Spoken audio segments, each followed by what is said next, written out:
Samsung का A12 phone है जिसके अंदर प्रॉब्लम है, नॉट स्विचिंग फ़ोन है, टोटली डेड फ़ोन है। तो एक बार मैं डीसी पावर सप्लाई को मैंने कनेक्ट कर दिया। अभी मैं ऑन ऑफ स्विच प्रेस करता हूँ, कितने पे तक रहता है वो आप देख सकते हो। ये देखो,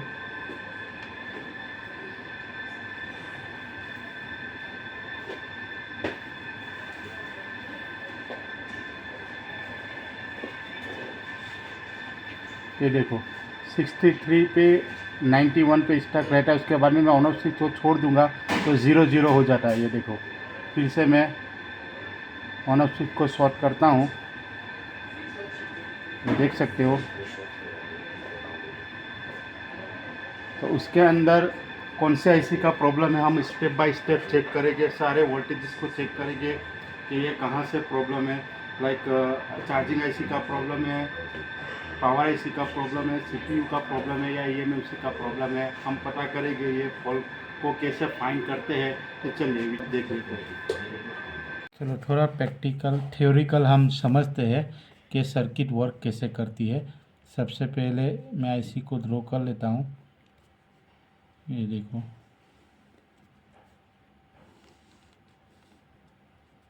ये हमारी चार्जिंग आईसी हो गई। आईसी अब ये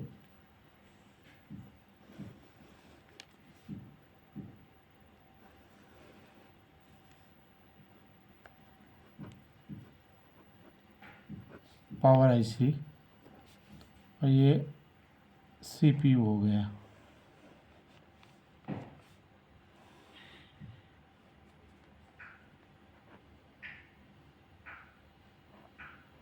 ये देखो, ये सर्किट कैसे वर्क करती है। जब हम बैटरी लगाते हैं तो सबसे पहले 4.2 वोल्टेज ये आईसी को मिलता है, ये आईसी को मिल जाता है। जब 4.2 जो वोल्टेज आईसी को मिल जाता है, उसके बाद में क्या होता है, उसके बाद में वी पावर का वोल्टेज बन जाता है, जो वीसी आईफोन में वीसीसी मैन बोला जाता है। तो क्या होता है, उसके बाद में जब ये वोल्टेज बन जाता है तो जितने भी हार्ड वर्क करने वाले सेक्शन है, जैसे ब्लूटूथ वाईफाई हो गया, उसके बाद में नेटवर्क हो गया, ऑडियो हो गया, वो सारा सीधा सीधा बैटरी का सप्लाई वो आईसी को मिल जाता है। जब वो आईसी को ये सप्लाई मिलता है तो वो आईसी वर्क करती है। उसके बाद में क्या है, कई बार आपने देखा होगा कि अगर DC to DC converter IC होती है, चार्जिंग आईसी जो होती है, उससे भी फ़ोन डेट हो जाता है। वो क्यों, उससे भी फ़ोन डेट हो जाता है, वो क्यों डेट हो जाता है, उसका एक रीज़न है। जब ये आईसी ओके होगी, ये आईसी जब फॉल्टी नहीं होगी, जब चार्जिंग आईसी अगर फॉल्टी नहीं रहती है, ओके रहती है, तो उसके बाद में होता क्या है, ये आईसी से यहाँ से चार्जिंग आईसी से पावर आईसी के अंदर एक सप्लाई जाती है। जब ये चार्जिंग आईसी पावर आईसी को सप्लाई देती है तो कब देगी, जब चार्जिंग आईसी ओके रहेगी तो यहाँ से एक सप्लाई मिल जाएगी पावर आईसी को। जब पावर आईसी को एक सप्लाई मिल जाती है चार्जिंग आईसी से, तो पावर आईसी क्या करती है, पावर आईसी सेकेंडरी सप्लाई बना देती है। सेकेंडरी की सप्लाई जो बनता है, सबसे पहले जो वोल्टेज बनेगा सेकेंडरी, वो एक कोयल होगी, जो बक कोयल पे अगर आप देखोगे तो हाई वोल्टेज होगा। बक कोयल पे हाई वोल्टेज होगा, वो होगा 2 वोल्टेज का सप्लाई होगा। और दूसरा लो वोल्टेज होगा, वो 1.2 वोल्टेज का सप्लाई होगा। और दूसरा जो सप्लाई बनेगी, जो बक और एलडीओ की जो सप्लाई होगी, जो 0.7 0.5 ऐसी सप्लाइयाँ बनेगी। जब सारी सप्लाइयाँ बन जाती है तो क्या होगा, अगर चार्जिंग आईसी भी ओके है और पावर आईसी भी ओके है, तो फिर ये सारी सप्लाइयाँ बन जाती है। तो उसके बाद में यहाँ से पावर आईसी सीपीयू को एक सिग्नल भेज देता है। ये सिग्नल होगा 1.8 वोल्टेज का सिग्नल होगा। जब आप चेक करोगे तो यहाँ पे टीपी होगा, टीपी पे आप चेक करोगे, अगर 1.8 वोल्टेज मिल जाता है सीपीयू के पास में, तो कहाँ पे भी होगा, पावर आईसी के पास में होगा और सीपीयू के पास में होगा। मोस्टली क्या होता है कि पावर आईसी के सीपीयू के पास में ही ये टीपी रहता है और कोई कैपेसिटर पे चेक करना पड़ता है। जब यहाँ पे हम चेक कर लेते हैं 1.8 वोल्टेज, उसका मतलब ये है कि हमारा पावर आईसी, हमारा पावर सक्शन ओके है। उसके बाद में क्या होता है, जब सीपीयू को ये सिग्नल मिलता है तो सीपीयू का क्या क्या करता है, सीपीयू सारी लाइनों को चेक करता है। अगर सीपीयू सीपीयू की सारी रिक्वायरमेंट पूरी हो जाती है तो वो क्या करता है, सीपीयू भी एक पावर आईसी को सिग्नल भेजता है 1.8 वोल्टेज का, 1.8 वोल्टेज का। यहाँ पे टीपी होगा, आप टीपी पे चेक करोगे तो 1.8 वोल्टेज मिल जाएगा। अगर एग्जांपल के तौर पे अगर देखो यहाँ पे 1.8 वोल्टेज नहीं मिलता है, इस टीपी पे हम देखेंगे जो पावर आईसी से सीपीयू में जाता है वहाँ पे 1.8 वोल्टेज मिलता है, उसका मतलब ये है कि पावर आईसी ओके है। अगर सीपीयू से जो पावर आईसी के बीच में जो लाइन जाती है वहाँ पे टीपी पे हम चेक करेंगे वहाँ पे 1.8 वोल्टेज नहीं मिलता है, तो हो सकता है कि हमारा सीपीयू जो जो लेग है अंदर का जो बोल्ट है वो ड्राई हो गया, उसकी वजह से सीपीयू वर्क नहीं करता हो, सीपीयू भी फॉल्टी हो सकता है। तो वो हालत में क्या है, हमें सीपीयू रिवॉल्व करना पड़ेगा। और दूसरा क्या होता है, अगर ये वोल्टेज वेरिएशन वाला होता है, ऐसा वेरिएशन वाला वोल्टेज आता है, उसका मतलब ये है कि हमारा सीपीयू प्रॉब्लम नहीं है। हो सकता है कि सीपीयू की जो रिक्वायरमेंट है वो पूरी ना होती हो, आईडी लाइन हो गई और थर्मल लाइन में जो अगर प्रॉब्लम आ जाता है तभी भी ये सीपीयू पावर आईसी को 1.8 वोल्टेज का सिग्नल नहीं भेजता है। जब तक सीपीयू 1.8 वोल्टेज का पावर आईसी को सिग्नल नहीं भेजेगा तब तक हमारा जो पावर आईसी है वो रन नहीं करेगा। हमारा फ़ोन जो चार्जिंग का लोगो नहीं आएगा, चार्जिंग मतलब फ़ोन ही नहीं ऑन होगा।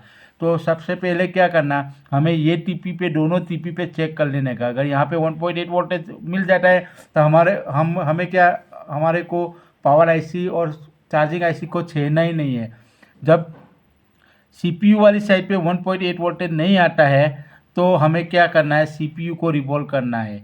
अगर वेरिएशन वाला वोल्टेज आता है तो हो सकता है कि जो अदर रिक्वायरमेंट जो सीपीयू को ना मिलती हो तो उसकी वजह से CPU on off power IC को सिग्नल भेजता है ऐसा कि आप रन होने के लिए, पर अगर स्टेबल वोल्टेज ही नहीं मिलता है तो पावर आईसी को भी पता नहीं चलेगा कि सीपीयू ने सिग्नल भेजा है, तो फ़ोन ऑन नहीं होगा। तो क्या करते हैं हम, प्रैक्टिकली हम चेक करते हैं कि क्या हमारा यहाँ पे दोनों टीपी पे वोल्टेज आता है तो कैसे आता है, तो हम देखते थे। चलो वीडियो को स्टार्ट करते हैं। चलो सबसे पहला हम क्या करते हैं, डीसी पावर सप्लाई को कनेक्ट कर देते हैं बैटरी कनेक्टर के साथ और उसके बाद में हम वोल्टेज चेक करेंगे। ये हमने लगा दिया डीसी पावर सप्लाई।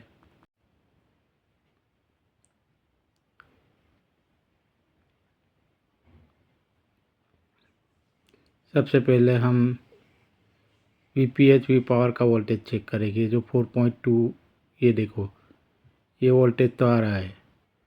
अब हम बक वोल्टेज चेक करते हैं।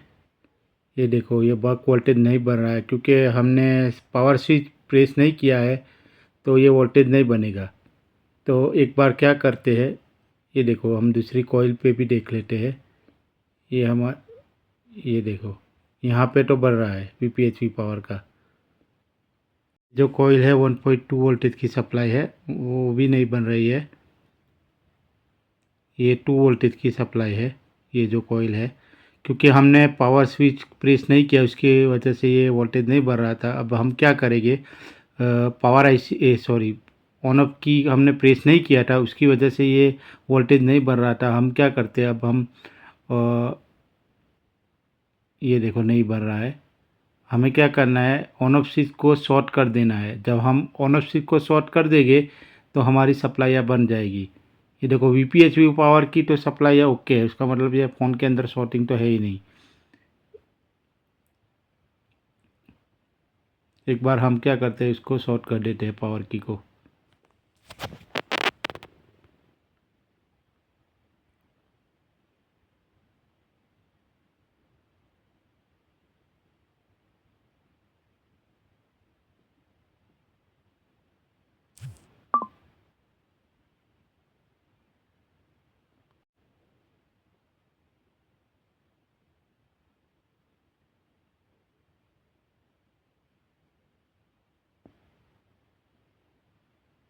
ये हमने पावर स्विच को शॉर्ट कर दिया है। अब हम चेक करेंगे वोल्टेजेस।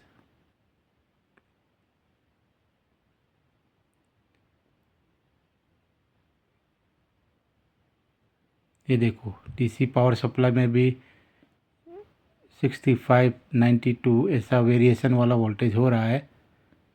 एक बार हम वो कॉइल पे चेक कर लेते हैं वोल्टेज। 4.2 ये तो पहले भी आता था। ये देखो 2 वोल्टेज की सप्लाई जो हमारे हाई वोल्टेज की सप्लाई हो गई। अब हम लो वोल्टेज की सप्लाई चेक करेंगे 1.2। ये देखो 1.2 भी सप्लाई बन रही है। 0.7 ये भी, मतलब सारी सप्लाइयाँ बन रही है, आप देख सकते हो।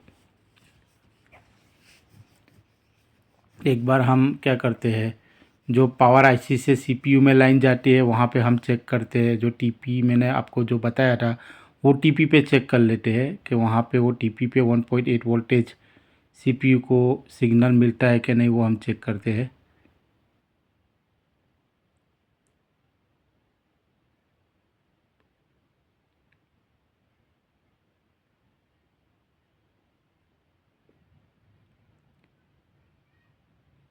ये देखो 1.8 वोल्टेज जो पावर आईसी से सीपीयू में मिल रहा है। अब हम सीपीयू से पावर आईसी में जो लाइन जाती है वो टीपी पे चेक करते हैं। ये देखो ये वोल्टेज 1.8 वोल्टेज नहीं बन रहा है। इसका मतलब ये है कि ये हमारा सीपीयू का ही प्रॉब्लम है। जब हमने ये फ़ोन देखा था तो उसका जो डिस्प्ले कनेक्टर है वो भी डैमेज था। तो शायद हो सकता है किसी टेक्नीशियन ने डिस्प्ले कनेक्टर चेंज करने के दौरान ज़्यादा हीट दे दिया हो और जो सीपीयू है वो अंदर से हीट हो गया हो, इसकी वजह से भी ऐसा हो सकता है। तो हम क्या कहते हैं, पहले हम सीपीयू को रिवॉल्व करके हम देखेंगे, उसके बाद में हमें कनेक्टर भी चेंज करना है क्योंकि कनेक्टर भी ओके नहीं है। तो एक बार हम सीपीयू को रिवॉल्व कर लेते हैं, चलो।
यहाँ पे एक रजिस्टर निकल गया था, वो हमें चेंज करना है। ये 100K का रजिस्टर है, एक ये 100K का रजिस्टर, ये हमने चेक कर लिया। ये रजिस्टर को निकाल के वहाँ पे रिप्लेस करेंगे और उसके बाद में हम वो सप्लाई भी चेक कर लेंगे। जो CPU और पावर IC के बीच में जो TP था वहाँ पे 1.8 वोल्टेज नहीं बन रहा था, क्या वो अब हम CPU रिवोल्व करने के बाद वो वोल्टेज बनता है कि नहीं, वो भी हमें चेक करना है।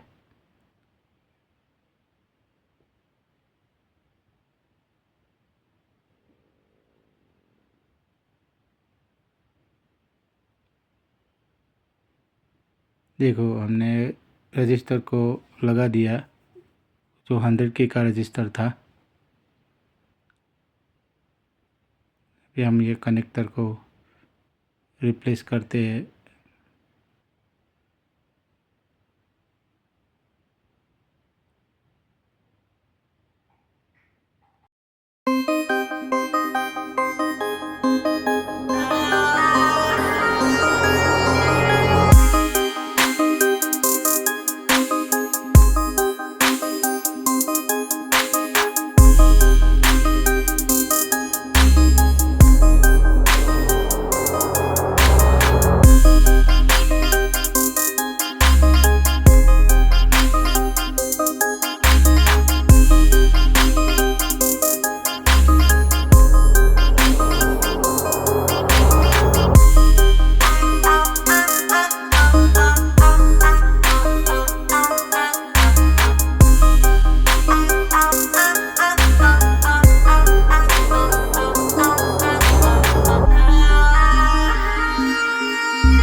अब ऑन ऑफ स्विच को हम शॉर्ट करके वोल्टेज चेक कर लेते हैं कि क्या वो 1.8 वोल्टेज बनता है कि नहीं।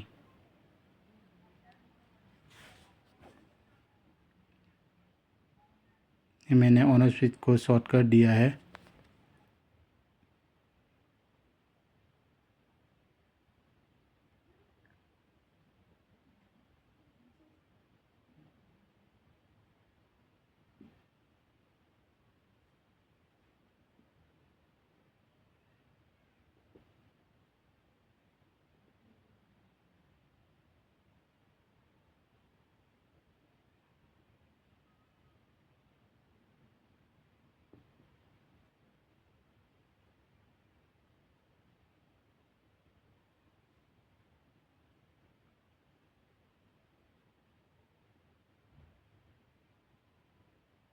ये देखो, ये 2 वोल्टेज वो तो पहले भी बन रहा था।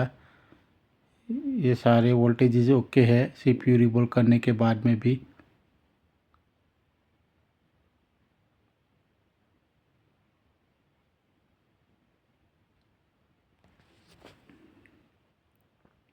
अब हम वो TP पे वोल्टेज चेक कर लेते हैं। चलो,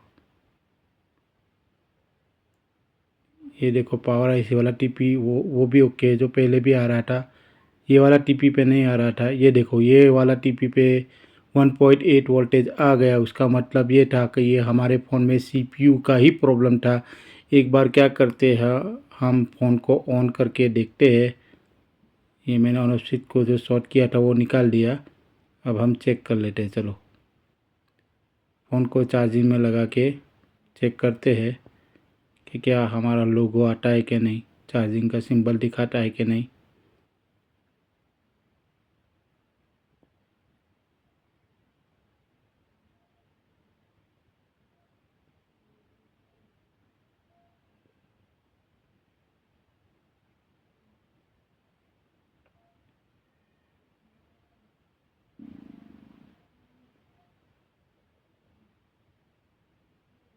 ये देखो, आप देख सकते हो चार्जिंग का सिंबल आपको दिखाई देता है। इसका मतलब ये था कि हमारे फ़ोन के अंदर सीपीयू का प्रॉब्लम था, ये प्रॉब्लम सॉल्व हो गया है। अभी फ़ोन को ऑन करता हूँ मैं, ऑन स्विच को शॉर्ट करके।